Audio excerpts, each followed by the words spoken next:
This is Where We Live from Connecticut Public Radio. I'm Frankie Graziano. Connecticut has a rich history of oystering. Today on Where We Live, we'll trace the state's oystering past. We're going to start with the native Quinnipiacs who gathered oysters along the river, going into a titanic industry, all based in Long Island Sound. Coming up, we'll hear from the Sound School in New Haven about how Connecticut's defining history of oysters is taught and how students study work directly with these filter feeders. But first, we talk to the local amateur historian about what he calls lost history. Joining me now to take us back in time, he is on the phone, is Neil Berro, an amateur historian who recently completed a manuscript on the New Haven oyster industry entitled Oyster Haven Lost. Neil, welcome to Where We Live. Frankie, good morning, and good morning to your audience. And folks, our audience can join the conversation, 888-720-9677, 888-720-WNPR, or find us on Facebook and Twitter at Where We Live. Neil, what inspired you to write a manuscript on oystering in New Haven and really show everybody that oysters were a big thing in New Haven? Not just like a pizza or Yale or something like that, but oysters. Absolutely, and it was hardly just New Haven; it's actually America. Wow. What inspired me was very simple. I had lived in town for almost 20 years. I went back to school, took a course on U.S. maritime history. I had to write a grad paper, and I picked the topic of, so what happened to the oyster industry in New Haven? How come I lived in this town so many years, and you never hear anyone talk about it? Many people can spend their whole life in and around New Haven and not go down to the Quinnipiac or out to the harbor. The Quinnipiac in Fairhaven was the predominant oystering area, but certainly Oyster Point, and it's called Oyster Point for a reason, later City Point by the New Haven Harbor. This was just a major business. The Native American, the indigenous people, I should say, the indigenous people were profoundly critical to the story, and absolutely, Frankie, it was a massive business. Perhaps reaching its peak in the late 19th century. And I want to talk about the indigenous population and how important they were to oystering. But before I do that, we're talking about Oyster Point. We're talking about the Quinnipiac River. We're talking about Fairhaven and the harbor area. Mm-hmm. The word of the day, Neil, is estuary. Why are oysters in such an abundance in this area? So an estuary is a combination of salt water and fresh water, and New Haven was extremely fortunate to be a repository of such oyster abundance. The indigenous people, the Quinnipiac, were quite helpful, literally, to the Europeans, the English settlers, and showed them how to catch them, if that's the term. It's almost an oxymoron. They used their feet, they used their hands. That's how abundant the oysters were, particularly, obviously, at low tide. And it was an opportunity that would help feed people, and eventually there was so much they would learn how to store them. And one thing led to another, and a mercantile process started to develop as well. Unfortunately for the indigenous people, they will leave the area probably within 140, 50 years, by and large, of their encounter with the English settlers. They picked the wrong side in King Philip's War, and they were highly susceptible to disease in their encounter with the Europeans. But there was a relationship there, as I understand it, with the colonizers. Is that the natives, the indigenous in the population, showed them how to oyster? Is that how I have to understand? 100% correct, and that is literally the case.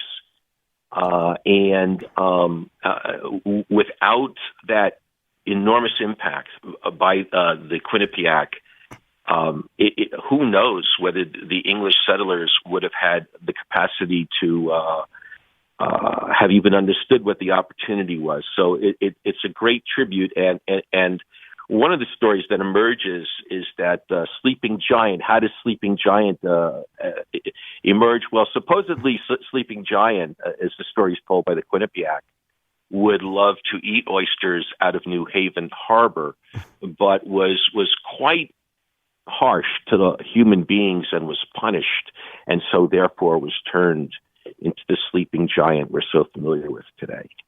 Sleeping giant on the Hamden-New Haven border, as I understand it. Yes, at the state park. That's right. But everyone knows the outline of the shape of that figure. Yes. But the Quinnipiac put a story to it that mentioned oysters, and I just liked it. So it's in the introduction of my work.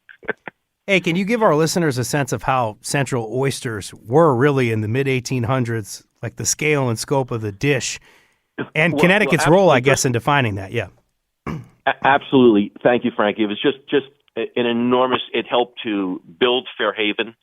Fairhaven was almost entirely dominated by oysters. Fairhaven went in and out of a relationship with the growing town of New Haven. It will spend some decades in an independent status. We'll come back by the 1870s and stay there as part of the now city of New Haven. Without question, the whole maritime trade is just so central to 19th century America. I think in the 21st century, we've really have lost sight that America in the 19th century was built upon her waterways, her oceans, rivers, harbors, and bays. And the oyster trade, as technology developed, as rail transportation improved, as the canning process improved, the oysters started going further and further inland. It became a massive business opportunity. And the now city of New Haven in the 19th century will just have two areas, again, along the harbor. It's called Oyster Point. It will then later be called City Point, and that will tell you how the role of the oyster reduces over time. But in Fairhaven along the Quinnipiac, literally there'll be dozens of oyster packing houses. And of the four largest oyster steamers in the world, three of them will be berthed in Fairhaven along the Quinnipiac River. And talking about Fairhaven, there's an iconic oystering boat born and bred there. And my producer Katie and I got this part from the Mystic Seaport Museum. Before the 1820s, there were like dugouts and skiffs that were used for oystering. But then, and this is what I want to ask you about, developed here on the Sound in Connecticut, in Fairhaven, an evolution. What can you tell us about the Sharpie? So the Sharpie, which is such a cool name, by the way, the Sharpie is actually developed in the 1840s by James Goodsell. And James Goodsell, his dad was in the oyster business, and the Goodsells lived in Fairhaven, and the Sharpies came in three sizes, below 23 feet, 23 to 33 feet, and 33 feet and larger. And there was a variation for City Point, for Oyster Point. It had a different configuration by the bow. And in Fairhaven, it was considered a little more sleeker. It could come either single or double masted. And but it was very much a Fairhaven invention, or as I like to say, Fairhaven born and bred. And it was sold up and down the Atlantic out into the Gulf. And it actually had functionality as a means of oystering until the early 20th century. But its story will be eclipsed by the later 19th century by the industrialization and the Second Industrial Revolution, which puts an emphasis on mechanical and steam dredging.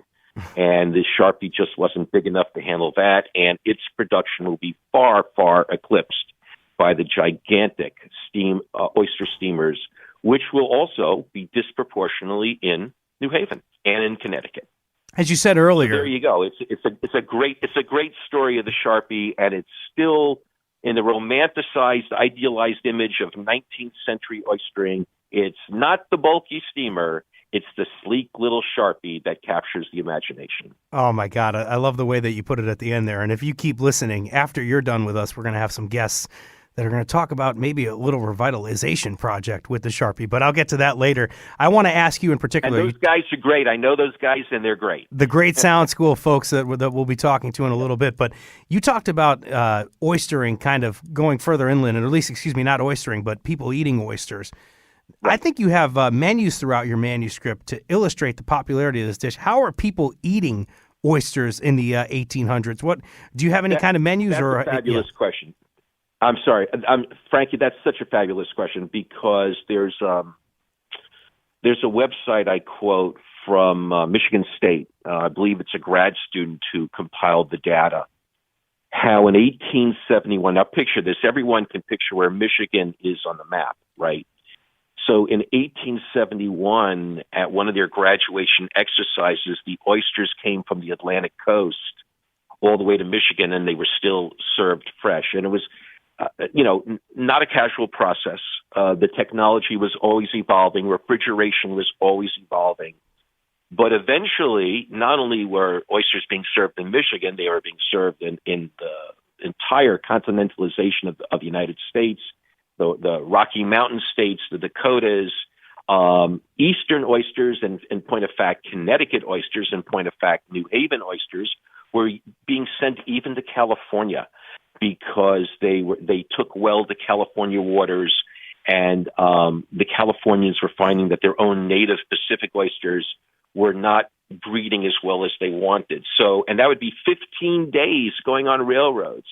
And again, the technology had to evolve, but you had to make sure that the oysters were, kept in a consumable fashion. And unfortunately, not in every case were they able to have every load get there in a pristine manner. But it got better.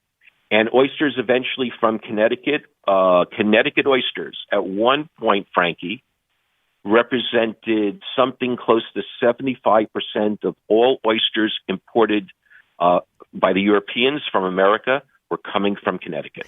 Our listeners have listened to the history of oystering in the 1700s, the 1800s. We're going to move forward into the 1900s. That's when the landscape just muddies a little bit. We'll dig into Connecticut's... Quite literally. Yes.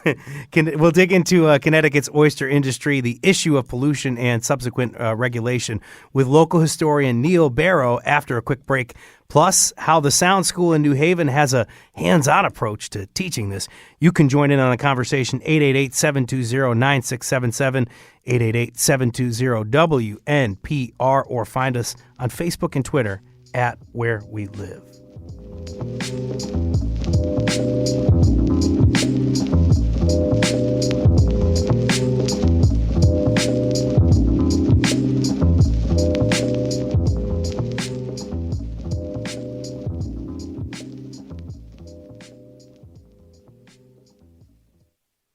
This is Where We Live from Connecticut Public Radio. I'm Frankie Graziano. If you're listening, join us in the conversation, 888-720-9677, 888-720-WNPR, or find us on Facebook and Twitter at Where We Live, Where We Live, and maybe you can talk to myself and our guide as we go back in time this hour to experience the lost history of New Haven's oyster industry. On the phone, Neil Berro, the amateur historian who recently completed a manuscript on the New Haven oyster industry titled Oyster Haven Lost. I'm calling you an amateur historian here. I think that's like an official kind of title, but there's nothing amateur about the work that you do here and this book that we have. The history of oystering in Connecticut, though, it gets a bit complicated in the 1890s, and that's because of an infamous contamination. I saw this in a newspaper article yesterday. Can you tell us, Neil, about the 1894 oyster epidemic of typhoid fever at Wesleyan University? So, now picture in your head that in 1891, for example, the New York Times writes a major story comparing Connecticut oystering to the Chesapeake Bay, Virginia and Maryland. Mm. And essentially the bottom line is, if only you guys in Virginia and Maryland would follow what the guys in Connecticut are doing, you'd make a lot more money. This was the peak of the industry for Connecticut oystering, and certainly for New Haven, which fair to say was the leader of Connecticut oystering at that time, certainly. And they're raking it. They're making lots of money. The demand for oysters is off the chart.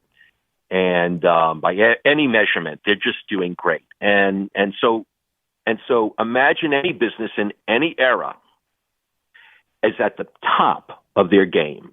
And then there's this series of banquets at Wesleyan University. 6 banquets altogether. 3 will serve cooked oysters. 3 will serve raw oysters. Now, within 10 days of the banquet, upwards of 30 students. They're essentially all students except for, I believe, one faculty member will take ill. Tragically, 4 of the students will die. Of those who simply take ill, several will be considerably incapacitated and miss the rest of the school term. The Wesleyan will jump in almost immediately through Professor Herbert Kahn and conduct an extensive investigation, a process of elimination, if as it were, to look at every food item on the menu and to eliminate what their origin was as a potential cause of the sickness. At first, they thought might be water. They thought it might be milk. It turns out the one variable which was consistent was the oysters. Those who had eaten the cooked oysters had no sickness. Those that had eaten the raw oysters, about 25% of the students who ate the raw oysters took ill. Wow. And that ended up being the variable. Now, the New York Times separately, ironically in a way, the New York Times comes in and says this is the first ever established contamination between oysters and sickness and or death. And germ theory, which had been very well established in Europe by this time, was lagging up a good number of years behind in America. And as you might imagine, the businessmen, the oyster businessmen, were essentially saying that it was not us. It couldn't be us. They were not taking responsibility. And the story was covered pretty extensively on a local basis. I covered very heavily in my writing, but that it takes place at the peak of the industry, it should have been a warning. In the years to come, year after year after year, you turn the century, year after year after year, there's more linkage, there's more information, there's more investigation, there's more research looking at, say, oystering in New York and New Jersey and the Long Island Sound, Connecticut, Rhode Island, and increasingly contaminated oysters caused by some form of pollution. Remember, in the world of it was either human waste pollution, right from the banks of the Quinnipiac River. A very prominent dealer, his wife and a daughter had taken ill with typhoid. There had been a typhoid epidemic the month before in New Haven, and the contamination carried no odor. It carried no change of appearance, and the oysters were served, and it really became a problem. And it took a good number of years, and it was exacerbated by one thing, something very Connecticut-oriented. The oysters of the Long Island Sound would tend to produce a greenish hue, right? A greenish hue on the oyster. It had no health impact, but it just, from a marketing point of view, it didn't look great. So they would take the oysters right before sending them to market and immerse them in shallow, brackish water, say of the Quinnipiac River. The oysters, in some cases, if they were in any proximity of a sewer outfall, might ingest pathogens. And then again, almost in a random luck of the draw kind of way, some people would unfortunately develop illness and or in some cases death. And that would become the first great wake-up call, which would not be listened to by the oyster industry by and large. But earlier you talked about the Chesapeake region versus our region and the Sound. As I understand Correct. it from listening to a previous interview you did with somebody, this is about not having sewage treatment as you might have had in the Chesapeake region. Do I have it right? Okay, so well, actually, again, in the context of just to be specific, right? Mm-hmm. You have it right as to your understanding, but in the context of this specific history, there is no real established sewage treatment in the 1890s. Baltimore will be the first city in North America, and that is obviously on the Chesapeake. Baltimore will be the first American city, and as the author says, they didn't do it to appease progressives. They did it to preserve their oyster industry. It will not be until the late 1930s that New Haven will actually develop a sewage treatment plant. ironically, right around the time of the 1938 hurricanes, which will utterly devastate the City Point oyster industry.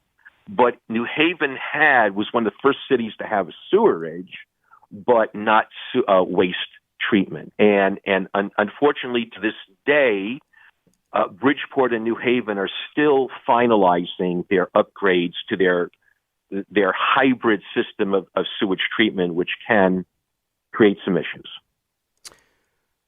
As I understand it, even more than this 1894 oyster epidemic of typhoid fever at Wesleyan University, in the winter Correct. of 1924 going into 25, I believe, and is it in New York City? There's a deadly episode of contamination there.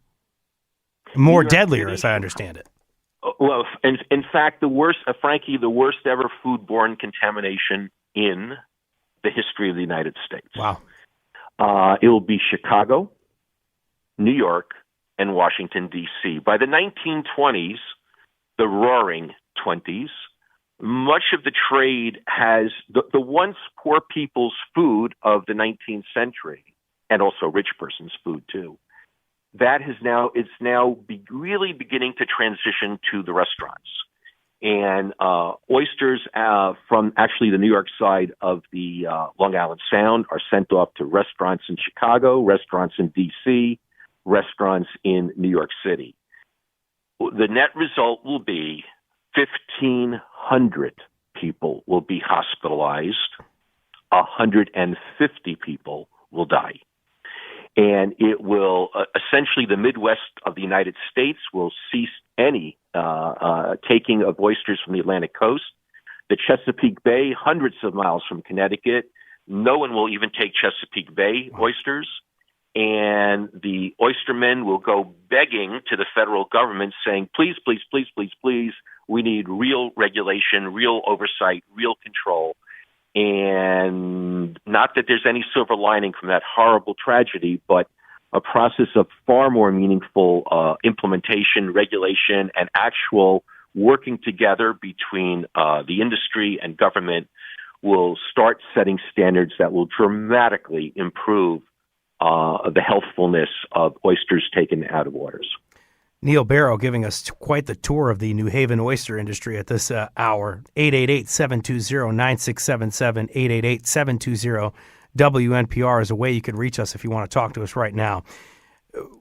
Going forward, what you talked about some regulation happening out of this, and then it really was necessary because, as you mentioned earlier, the hurricane of 38 just wiped out the rest of whatever was left of that industry. So how did we move forward into today with some regulation and trying to limit pollution? So, look, it's a very imperfect world, and everyone knows that the challenges of climate change has impact on the water. Again, not to entirely slough over the point I made, you when there is very heavy precipitation, like, for example, Hurricane Sandy, right? Yes. Many of us remember that. They actually have to shut the shellfish beds, okay, because there's concern that the waste treatment plants will be flooded.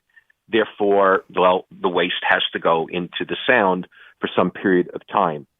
Now, again, there's wonderful progress being made, and all the stakeholders in the industry and academia all point to that progress. But still, it is a reality in very, very heavy precipitation. But going forward, you're dealing also with Vibrio is when the water temperature rises. That produces its own bacterial issues. And I believe in 2014, there were 20 people who were hospitalized after eating oysters. I don't know that there was any, if they were sick, but then they recovered. But Vibrio can be very serious, can be life-threatening in some cases. But this is a great point I want to touch on, because we'll see when we have big rain events that will cover, like, bacteria levels are up in the Connecticut River. I don't know if you know this, but back then when you had the incident of 1894 and then 1924 going into 1925, is this really happening? Any issues you have with contamination, is this more likely to happen when you have a major weather event? It wasn't necessarily happening all the time, I guess is what I'm trying to say. Well, in the fortunately, there's very wonderful cooperation and regulation, and you have a very active state process here in Connecticut, and an industry that has every motivation to have the best possible controls, right? So they shut the shellfish beds. Human nature is such, unfortunately, that on rare occasion, there will be some effort by somebody to kind of contravene whatever regulation is established. Is certainly not limited to the oyster industry. But to more broadly answer the question that you had asked previously, and I didn't address it, I want to, the oyster industry in Connecticut, and it really transitions from a New Haven. Even my story, which is very New Haven centric, it transitions to Connecticut because by and large, the industry has collapsed to the point where you no longer have those dozens and dozens of Fairhaven and City Point operators. And so now you have some very enterprising, highly risk-taking people. Hillary Bloom and his twin brother, Norman Bloom Sr., they will do remarkable work in helping to resurrect the industry.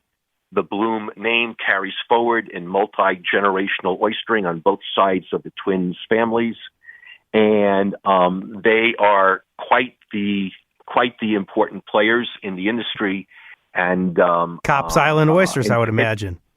Well, and Blooms. By the way, they actually own ground. They own oyster grounds in New Haven.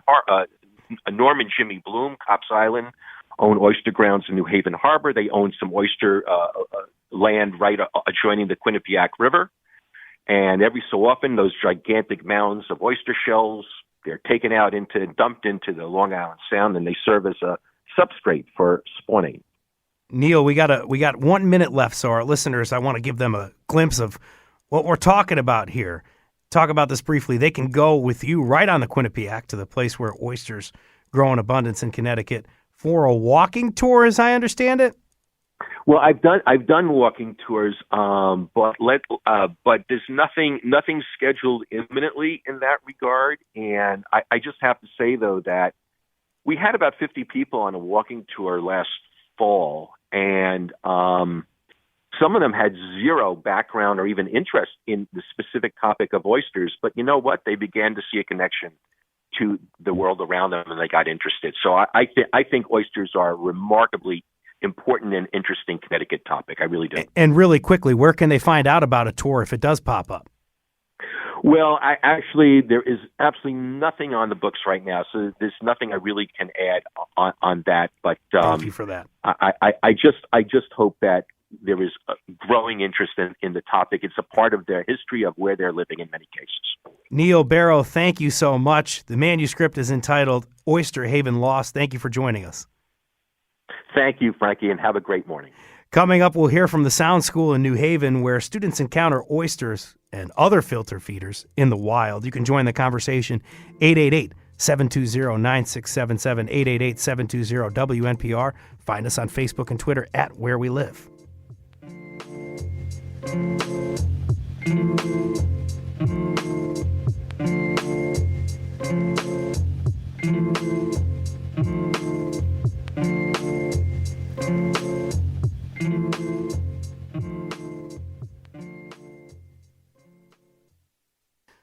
This is Where We Live from Connecticut Public Radio. I'm Frankie Graziano. If you're listening, you can join us on the conversation, 888-720-9677, on our conversation about oystering, 888-720-WNPR. Call us now or leave us a nice line on Facebook and Twitter. We have a guest actually right now calling us on the line, Crystal from New Haven, who actually lives on the Quinnipiac River. What do you got this morning, Crystal?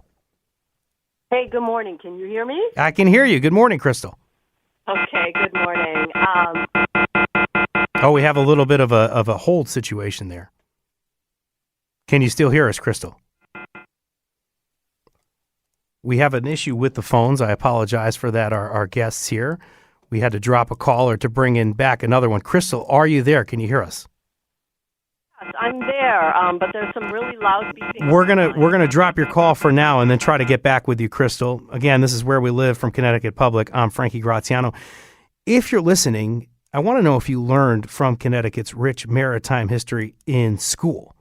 The Sound School in New Haven, founded in 1981 with a mission of centering hands-on curriculum and incorporating the harbor, marine science, and oceanography in a, quote, educational alternative to the large comprehensive high schools in the city. Here to discuss this now in the local maritime industry and how it's taught and the important role oysters play are Tim Weisel. He's the former aquaculture coordinator at the Sound School and a historian of the Connecticut shellfishing industry, and Peter Solomon, an aquaculture coordinator at the Sound School. How are you guys this morning? Very good. Morning. Thanks for having me, Frankie. Thank you guys for having us on. I want to remind folks that they can join the conversation, 888-720-9677. Before I get to you guys, I want to try one more time with our guest that we had from New Haven, Crystal, and she just hung up, so I apologize for that. I guess we tried, but nonetheless, I have Tim Weisel and Peter Solomon from the Sound School. Guys, Tim, I want to ask you first. We had you on the line listening to Neil Berro, who wrote Oyster Haven Lost. Tim, you're another expert in oystering on Long Island Sound. What were your impressions of what Neil had to say? I think what Neil has done over a period of years is remarkable. It's an exclusive story of the oysters of America in America and broadens the perspective of how the oyster industry was in the United States at the time. It's a wonderful history. Once you start, you can't put it down. It is truly remarkable. I want to thank you for commenting on what Neil had to say, but wanted to thank our caller that we had earlier that we couldn't get on, Crystal from New Haven. She did leave us a comment, so I could read it for you. She says she lives on the Quinnipiac River, and she says you can see the oysters at low tide. She has a rowing shell that she takes out sometimes. She has to be careful not to hit them with her oars. And at one point, her husband was growing oysters, said that they were able to eat them right out of the river. What's so unique about Sound School? What's so unique, Tim, about the way the area's oystering tradition is taught? Something like that Crystal or somebody that lives on the river might see these oysters. What's so unique about the history you guys teach down there? Right, and I think you need to look at what happened in New Haven, because New Haven certainly is a water quality success story. Going back to the Clean Water Act. And New Haven had turned its back on the harbor, so to speak. It lost a lot of its acreage to pollution, and I think Neil talked about that earlier. But George Foote, the founding principal of the Sound School, didn't give up on the harbor. He was also a historian, and he said we should let the young people lead the way, and I think that's exactly what we're seeing now. I want to talk now to Peter Solomon. I want to bring you in here, the aquaculture coordinator at the Sound School. I want to talk about something like 13 giant cement structures lined with seeds. What are reef balls? That's a great question. I was introduced to reef balls actually by Tim. I was very fortunate when I started at Sound School 15 years ago to be surrounded by some veteran educators who could teach me that mindset of let the kids lead the way. So Tim planted that seed, so to say, about the interest in reef balls and use in oyster restoration. And me and my environmental students took over from there. We reached out to the Reef Ball Foundation, who would generously donated all the materials we needed to construct our own reef balls. And so these are the ones we make are mini bay balls. They're about 2 feet tall, 2 feet wide, and they are these cement dome structures designed to kind of mimic natural bottom topography to help enhance our habitat. And so our students learned how to build those. They figured it out. There was some trial and error. We have a reef ball graveyard behind the school from some of their failed efforts. But that's how we learn. So the kids really did all of that work. They figured out how to construct these cement domes. They partnered with our folks in our aquaculture and fish production lab. So students in there work with staff to spawn oysters, and the kids lead the way. They do this oyster spawn. And so we partnered with them. We put some of our reef balls in our tanks. which was quite a project of maneuvering. And then we put some oyster larvae that our students spawned in there with them for about 10 days.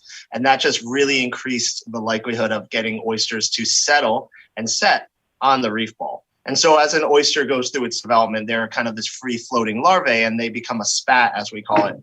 They settle and they attach to a surface that they're going to spend the rest of their lives on. So we wanted to get a nice jump start to our oyster reef restoration project that we are doing right off of our coast here. So the students, oh, sorry, go ahead. And you do this in partnership, I believe, with a major university, right? There's a sea grant that makes this possible. We've had tremendous amount of support and partners from NOAA, and the Marine Fisheries Group in Milford has been incredibly supportive in helping us develop our monitoring protocols. We've gotten grants from the Long Island Stewardship Fund. And right now we're partnering with Yale University to kind of expand on the pilot project these students started in the harbor into a fully realized restoration project. So we're working under a Yale Planetary Solutions grant with Dr. James Nickel and Dr. Peter Raymond. And you don't want to stop at 13. There's got to be 100 that you're hoping to install on the sound, correct?